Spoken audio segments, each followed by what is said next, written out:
সুস্বাগতম কৃষক কৃষানি ইউটিউব চ্যানেলে। আমরা সাধারণত গরু মোটা তাজা করার ক্ষেত্রে বিভিন্ন ধরনের গ্রোথ হরমোন ও অ্যান্টিবায়োটিক ব্যবহার করে থাকি, কিন্তু গ্রোথ হরমোন ও অ্যান্টিবায়োটিকের সাহায্যে গরু মোটা তাজা করা হলে এ সকল গ্রোথ হরমোন ও অ্যান্টিবায়োটিকের ক্ষতিকারক অবশিষ্টাংশ গরুর মাংসেই থেকে যায়, যার ফলে মানবদেহে বিভিন্ন ধরনের পার্শ্ব প্রতিক্রিয়া, হৃদরোগ, ডায়াবেটিস, বিকলাঙ্গ সহ নানান ধরনের ভয়াবহ রোগের সম্ভাবনা দেখা দেয়। তাছাড়া আপনার পালনকৃত গরুও হঠাৎ করে স্ট্রোক সহ অজানা যে কোনো কারণে মারা যেতে পারে। তাই আমি বলবো, অযথা দুশ্চিন্তার মধ্যে না থেকে এবং গ্রোথ হরমোন ও অ্যান্টিবায়োটিকের পেছনে অর্থ খরচ না করে শুধুমাত্র সঠিক পরিচর্যা এবং কিছু নিয়মকানুন মেনেই গরু মোটা তাজা করার জন্য।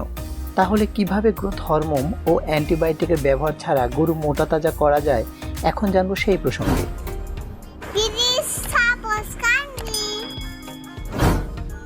গরু মোটা তাজা করার জন্য প্রথমেই আপনাকে গরু নির্বাচন করতে হবে।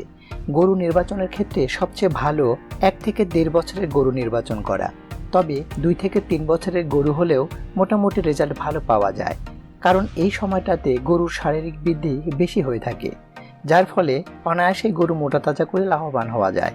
যে বিষয়গুলো খেয়াল রেখে গরু নির্বাচন করবেন: গরুর গায়ের চামড়া পাতলা ও ঢিলে ঢালা হতে হবে, পাগুলো হতে হবে সোজা ও খাটো, গরুর হাড়গুলো হতে হবে মোটা, গরুর শরীরের পেছনের অংশ হতে হবে চওড়া, গরুটি হতে হবে রোগমুক্ত। এক্ষেত্রে সবচাইতে গুরুত্বপূর্ণ বিষয় হলো, শুধুমাত্র খাবারের অভাবে যে সকল গরু শুকিয়ে কঙ্কালসার হয়ে গেছে এমন গরু কম মূল্যে মোটা তাজা করবেন, তাহলে অধিক লাভবান হতে পারবেন। গরু ক্রয় করার পর প্রথমে আপনাকে গরুর কৃমিমুক্তকরণ করতে হবে, কারণ এরা পশুর দেহে বসবাস করে পুষ্টি গ্রহণ করে পশুর ক্ষতি সাধন করে থাকে, এমনকি গবাদি পশুর রক্ত চুষে পশুকে দুর্বল করে ফেলে। তাই একজন অভিজ্ঞ ডাক্তারের পরামর্শ অনুযায়ী পশুর অন্তঃপরজীবী এবং বহিঃপরজীবী এক কথায় কৃমিমুক্ত করতে হবে। কৃমিনাশক করার পরের দিন থেকে গরুকে নিয়ম মাফিক 5-7 দিন জিঙ্ক ও লিভার টনিক খাওয়াতে হবে, কারণ জিঙ্ক পশুর রোগ প্রতিরোধ ক্ষমতা বৃদ্ধি করার পাশাপাশি খাবারের রুচিও বৃদ্ধি করবে।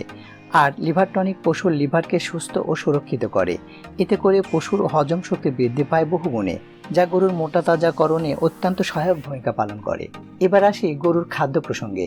গরুকে সরাসরি শুকনো খড় না খাইয়ে শুকনো খড় 3-4 ইঞ্চি করে কেটে লালিগুড় বা চিটাগুড় মিশ্রিত পানিতে ভিজিয়ে গরুর প্রয়োজন মাফিক প্রতিদিন খাওয়াতে হবে। চিটাগুড় মিশ্রিত পানিতে খড় ভিজিয়ে খাওয়ালে গরুর রুচিও বৃদ্ধি পাবে এবং বেশি পরিমাণে খাবার খাবে। তাছাড়া চিটাগুড় কার্বোহাইড্রেট জাতীয় খাদ্য হলেও এটি অধিক পুষ্টিগুণ সম্পন্ন খাবার। এতে করে পশুর শরীরের ক্যালসিয়াম, ফসফরাস, আয়রনের ঘাটতি পূরণ হয়, খাদ্যের স্বাদ, গন্ধ ও পুষ্টিমান বৃদ্ধি হয়। প্রচুর পরিমাণে এনার্জি সরবরাহের মাধ্যমে পশুকে অতি দ্রুত মোটা তাজা করতে সহায়তা করে। মোটা তাজাকরণে পশুকে প্রতিদিন কাঁচা ঘাস সরবরাহ করতে হবে। প্রতিদিন কমপক্ষে 1.5 থেকে 2 কেজি দানাদার খাদ্য খাওয়াতে হবে।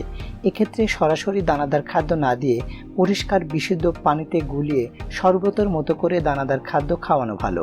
অল্প অর্থ ব্যয় করে যেভাবে 100 কেজি দানাদার খাদ্য তৈরি করবেন: গম ভাঙ্গা বা গমের ভুসি 40 কেজি, ধানের কুড়া 23.5 কেজি, যে কোনো ডালের ভুসি 15 কেজি, তিল বা সরিষার খোল 20 কেজি, লবণ 1.5 কেজি, এই মোট 100 কেজি। গরু মোটা তাজাকরণে আরও যে সকল বিষয়ের প্রতি আপনাকে মনোযোগী হতে হবে তা হলো, প্রতিদিন নিয়মিতভাবে পশুকে গোসল করাতে হবে, গোয়ালঘর সর্বদা পরিষ্কার পরিচ্ছন্ন রাখতে হবে, প্রতিদিন খাবার পাত্র পরিষ্কার পরিচ্ছন্ন করতে হবে, পর্যাপ্ত পরিমাণে পানি ও সুষম খাদ্য প্রদান করতে হবে, সর্বোপরি খামারের সার্বিক জৈব নিরাপত্তা নিশ্চিত করতে হবে। পশু রোগাক্রান্ত হলে অবশ্যই ডাক্তারের পরামর্শ মতে ব্যবস্থা নিতে হবে।